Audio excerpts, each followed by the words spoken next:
Bien, hoy vamos a hablar de la primera consulta en la que se recogía la ficha del paciente. Por lo tanto, vamos a empezar a detallar todos los datos relacionados con esta ficha. En la ficha se deben recoger el nombre del paciente, también debemos de recoger, por ejemplo, la forma de contactar con él. Para algunos pacientes es muy cómodo contactar a través del WhatsApp, por lo tanto tenemos que tener su móvil. Otros prefieren que contactemos a través de ellos por email o por el teléfono fijo. La ficha no debe ser muy larga ni muy tediosa. No debemos de preguntarle, por ejemplo, teléfono fijo, teléfono móvil, email. A veces es tedioso y se hace la primera consulta larga e incluso se hace incómoda para el paciente. Pero bueno, independientemente de esto, esos datos son quizás los más relevantes en la primera consulta. A lo largo de la consulta, ya sea la primera o las posteriores, tenemos que recoger pues la evolución del paciente. Para recoger la evolución del paciente partiremos de los mapas de reflexología en los que visualizamos los pies, como ya hemos visto, y en esta visualización de los pies pondremos los puntos marcados, como hemos dicho también, a través de colores. Pero recordar que a través de las sesiones que el paciente se da, irán aumentando los puntos o incluso irán disminuyendo. Por lo tanto, en este mapa tendremos que seguir rellenándolo consulta a consulta con un rotulador o con lápices de colores y pondremos en el punto, por ejemplo, no solo el color como hemos dicho, por ejemplo el rojo como un dolor intenso, sino también podemos poner la fecha en la que se presentó dicho dolor. Debemos de recoger en la ficha pues todo lo que surge en esa primera consulta y las demás consultas, en el sentido de que debemos de recoger los dolores que aparecen, las sensaciones del paciente, a veces que el paciente tiene ganas de llorar o tiene fatiga, es decir, todas estas sensaciones deben de recogerse. Incluso deben de recogerse, por ejemplo, sequedades en el pie o bultos en el pie, por ejemplo, arenillas en el pie, sudor en el pie, porque a veces estamos dando la sesión y el paciente en modo emocional se expresa a través del sudor. Todos estos puntos deben de recogerse en la tabla. Independientemente de lo que ocurra en las sesiones, que sabemos que se tiene que recoger, también debemos de recoger lo que ocurre entre una sesión y otra. ¿Por qué? Porque el paciente entre una sesión y otra suele tener reacciones curativas a veces no son reacciones excesivamente llamativas, en el sentido de que puedan provocar dolores, pero hay veces que como el cuerpo intenta reaccionar entre una consulta y otra, de manera que intenta limpiarse, porque el cuerpo empieza a funcionar mucho mejor, los líquidos empiezan a fluir mejor, vamos a decir, los bloqueos empiezan a desaparecer.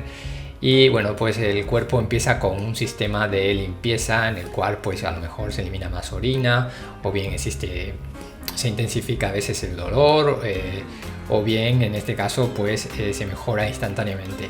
La reacción no la sabemos y es interesante apuntarla. Es importante destacar que a veces existen lo que llaman las crisis curativas, en las que el organismo se expresa a través, en este caso, pues como hemos dicho, de un dolor, o bien con náuseas. En cada paciente es muy diferente. Recordar que esta crisis curativa a veces la interpreta el paciente como algo negativo y es totalmente lo contrario. En este caso, imaginaros por ejemplo cuando habéis comido algo y en este caso os sienta mal. El cuerpo automáticamente lo que tiene es diarrea, intenta en este caso expulsarlo. A veces tomamos algo, comemos algo y lo que intenta el organismo es expulsarlo a través de la fatiga y expulsarlo a través de la boca, ¿no? En este sentido tenemos que destacar que el cuerpo siempre está reaccionando para llevar al ser humano a su equilibrio. El cuerpo humano es un laboratorio y tenemos que confiar plenamente en él. Quizás confiamos mucho menos de lo que realmente el cuerpo es capaz de hacer, ¿no? ¿Qué otros datos podemos recoger en esta ficha? Pues es importante recoger otros puntos de interés, como pueden ser resúmenes de la sesión, por ejemplo, en el sentido de cuándo apareció el primer síntoma de que el paciente iba evolucionando a mejor, o podemos destacar que, por ejemplo, cuando dimos en un punto en concreto cómo mejoró muchísimo más la salud. Estos datos, sobre todo, resumen, son como históricos que nos van a servir como estadística en un futuro para que cuando lo consultemos pues podamos ir mejor, pues no solo para este paciente, si en un futuro viniera, sino para otros pacientes. Recordar que los pacientes muchas veces vienen a consulta porque tienen un desequilibrio de salud. Este desequilibrio de salud no es, vamos a decir, espontáneo, donde le surge como una maldición. Hay que tener en cuenta que el desequilibrio de salud viene motivado por otras cosas, viene motivado bien por, en este caso, por su ambiente. Imaginaros que la persona vive en un ambiente cargado, tóxico, ya no sea solo por humos, sino que puede estar cargado, por ejemplo, por personas que le generan emociones muy negativas, o bien porque tiene una mala nutrición. Recordar que todo esto afecta al cuerpo y hace que el organismo pues a veces se sature. Es decir, el cuerpo tiene su funcionamiento, intenta siempre llevar al reequilibrio, pero hay que darle su tiempo. Si no le damos el tiempo adecuado, el cuerpo se atascaría, ¿no?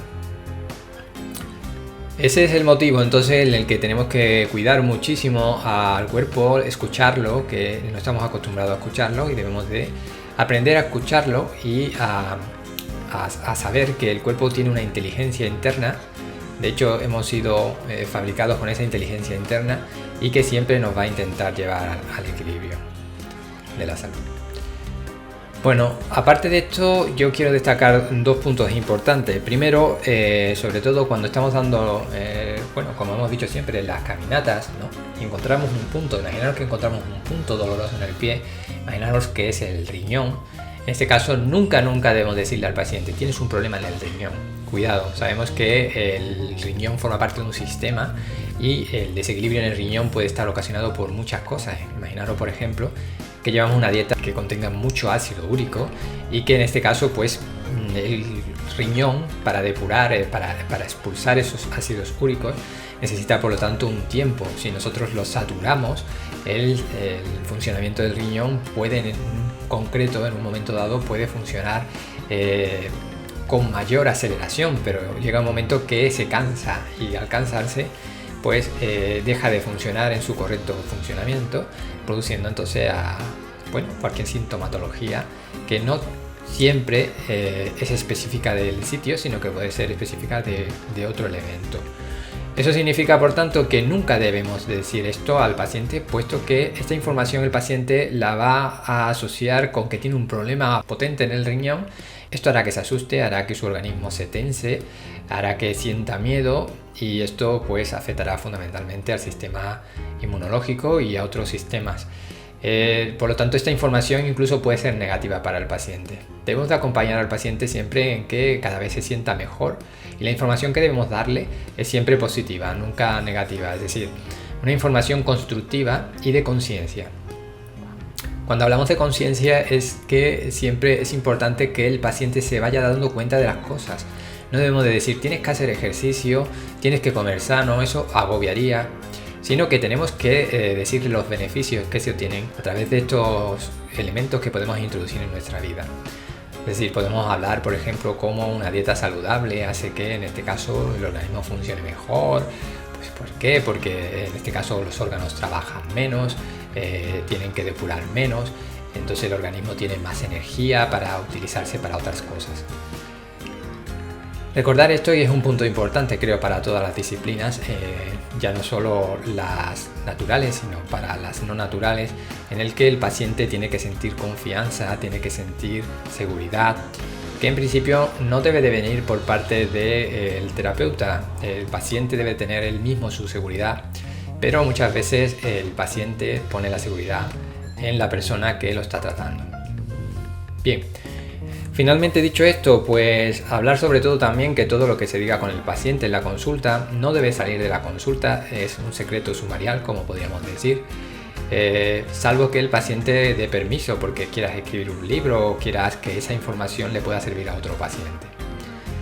Esto es importante, sabemos que cualquier información positiva de una persona que tiene la misma enfermedad que tú, siempre que esa persona haya salido adelante, pues sabemos que es positivo para otro paciente. Pero todo lo que se dice en la consulta, toda la información que se recapitule a nivel de puntos de dolor, enfermedades, datos personales, todas esas historias, todos esos datos deben de ser secreto de sumario. Bien, os dejo una ficha antes de terminar para que podáis ver los datos que se recogen en la ficha.